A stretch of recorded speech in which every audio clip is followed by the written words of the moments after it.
A movie that gets it right. Who are the capitalist folk heroes of our time? The Social Network is a film that celebrates one of the greats, Facebook founder Mark Zuckerberg. It might seem at first like an impossibly boring story that resists movie making, how Facebook came to be founded and grew, meeting trials along the way, and becoming the giant that it is today. In fact, it is not only a super exciting and wonderful movie on its own terms, it is probably the finest movie about free enterprise made in our times. It gets entrepreneurship in the real world exactly right. It deals brilliantly with all the important issues, from the motivational drive behind web startups — it is not necessarily money — and the impossibility of slicing and dicing ideas into ownership units. It reportedly mixes fact and fiction, but that does not matter in the slightest for the many lessons and the overall theme. The movie comes just in time. Facebook has been the victim of an increasingly vituperative campaign by the intelligentsia. It supposedly violates privacy, feeds crazed egoism, destroys lives by tempting people to cough up too much information about themselves, wrecks marriages, leads teens to commit suicide, wastes vast time that people should otherwise be using to enjoy the great outdoors, ruins the culture by digitizing communication at the expense of real face-to-face interaction, and wrecks the language by dumbing down the term friend. Such are the alleged crimes of Facebook, and if you think that the website is guilty, there is an easy answer. Don't use it. Facebook is all voluntary. It is also free for everyone. The latest report has 500 million people signed up, but this will grow to 1 billion and beyond, also happen to love it and depend on it. In fact, it is the most popular website ever. It has connected people as never before, allowing one person to keep up with the goings-on of thousands of others in record time. It is a major contributor to the humanization and personalization of the Internet, and has made it possible for a vast plethora of courses and ideas to find expression and an audience. There is philosophical significance to the phrase social network. It echoes a distinction between the economic and political means, as made by Franz Oppenheimer, refined by Albert J. Nock in his distinction between society and state, and furthered by Frank Chodorov, who pointed out that the social means is always voluntary, and the statist means is always coerced. The social network is shorthand for the vast matrix of communication and exchange that springs from human volition alone. It is to society, in that Chodorovian sense, that Facebook owes its energy and orderliness. As always with free enterprise, it all started with a small idea. People like to know about others, and like others to know about themselves. The Internet can make this happen. The film shows how the idea germinated within the microculture of Harvard University as Zuckerberg experimented with software solutions and gathered ideas from every possible source. He rendered dreams into code that became a phenom. The movie nicely illustrates how his entrepreneurship was driven by ideas, tested on a daily and hourly basis in response to consumer interest and demand, with constant refinements along the way. The ideas alone, however, were not enough. They were given life by technological genius. They were implemented through deep devotion and even a praiseworthy fanaticism. The film further shows that while making money and the profit and loss test are the crucial signs and seals of commercial success, in the long run, the drive for money was not the fundamental motivation for the creation of Facebook.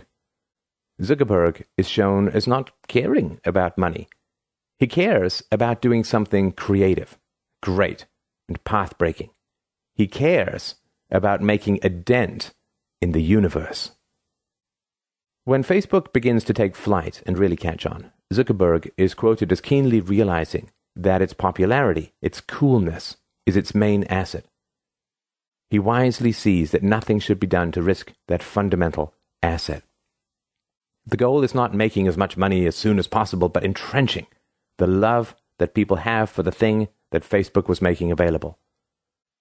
This attitude among entrepreneurs is far more common than conventional lore would suggest. The archetype is of an achievement-obsessed dreamer, not a greed-obsessed calculator. Another point that is bang on in this movie concerns the most difficult life lesson that anyone of singular talent, any dreamer who achieves something wonderful, must learn in life. We are born into this world believing that success in anything will be met with praise and acclaim. We are not often told the truth that we see in this film. Success is more likely to be met by envy, hate, disparagement, put-downs, and loathing, sometimes from the most unexpected sources. The successful person in any field, and this is probably true in all times and all places, will find himself or herself quickly surrounded by wolves, many of them former sheep, seeking to ruin, wreck, and destroy. Even the grandest achievements are put down as pure luck, or credited to others, or disparaged as being not so great. If there are laws that give the wolves the opportunity to work out their envy, they will be employed. Every entrepreneur must prepare for this, expect it, and deal with it. So it was that Facebook was met with early challenges and hate campaigns, and it is no surprise in the digital age that the initial attack occurred on the issue of intellectual property. And here the film makes yet another great contribution. It shows how irrelevant IP is for business success and how it has become the preferred slogan of losers and the great excuse for whole classes of people with a bad business sense.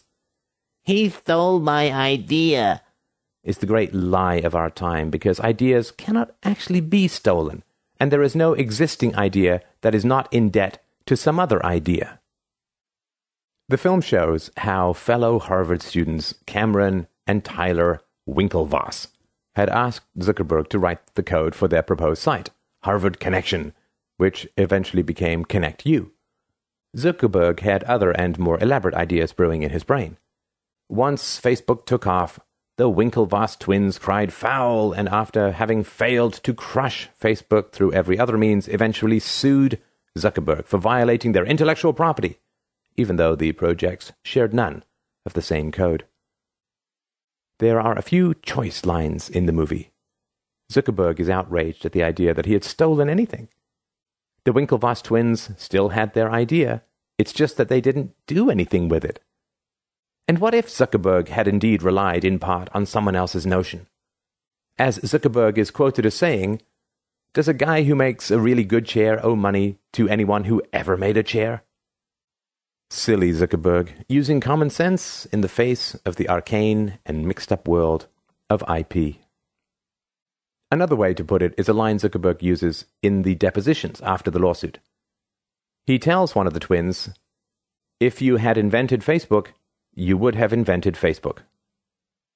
This sounds simple, but it is really all you need to know about the absurdity of such claims. Who wins and who loses in the marketplace is not arbitrary. The marketplace tends to separate the talkers from the doers, the dreamers from the risk-takers, the actors from the mere thinkers. If you can't create and can't compete, you can always claim a violation of intellectual property. Hey, under American law, there is nothing you can't use as the basis of a legal extortion scheme. An essential part of entrepreneurship is choosing which idea, among the millions that hit a person from every direction, every day, one is going to use to influence a business venture. At one point in the film, a student comes up to Zuckerberg and asks him whether he knows if some particular girl has a boyfriend, and if so, how serious they are. This gives Mark the idea of permitting users of Facebook to announce their relationship status on their individual pages. The addition of that one feature convinced him that it was time to go live. The new website was launched soon after. By the standards of IP, the fellow student who asked him this question has some stake in the profits of Facebook because that exchange gave rise to a crucial feature of the website.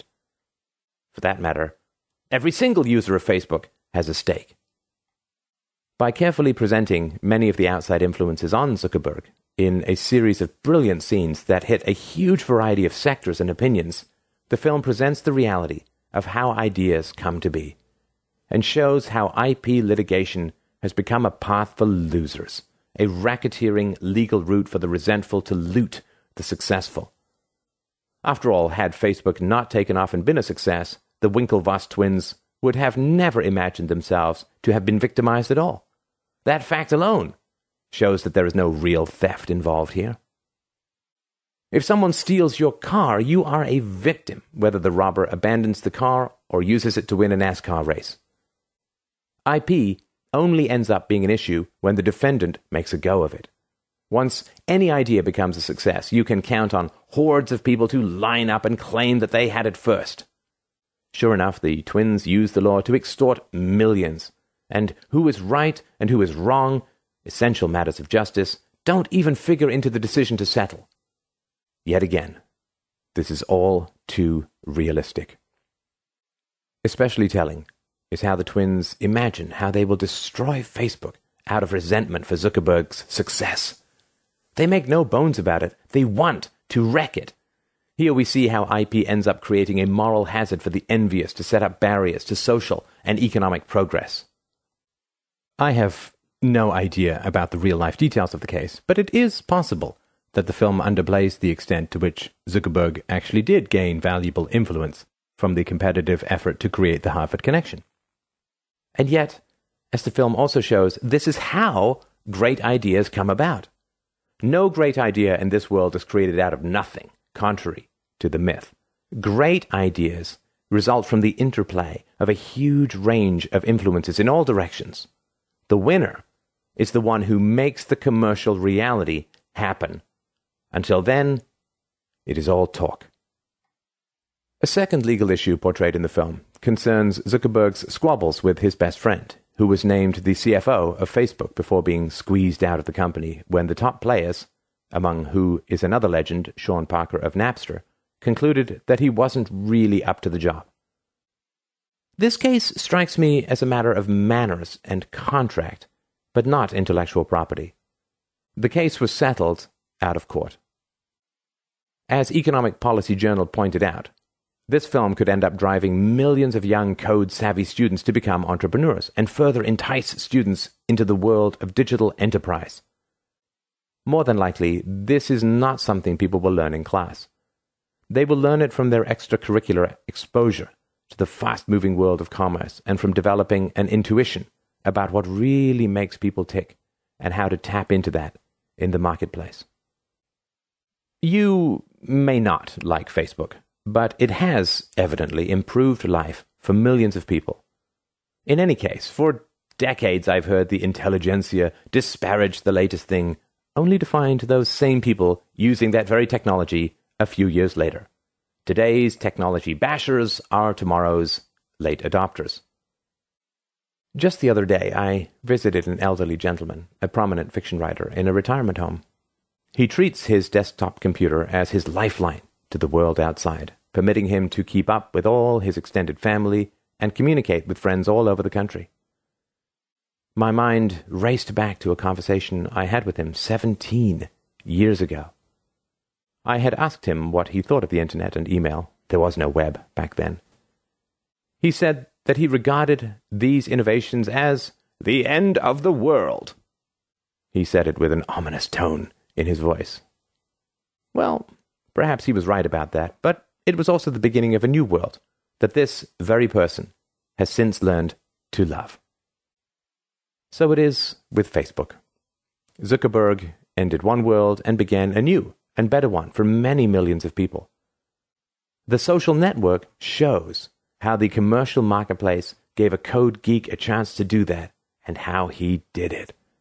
It is a film that celebrates the good guys, ridicules the bad guys, shows the reality of what any successful person will face, makes the legal system look like the pathetic enemy of enterprise that it truly is, and provides a tribute to entrepreneurship that is long overdue.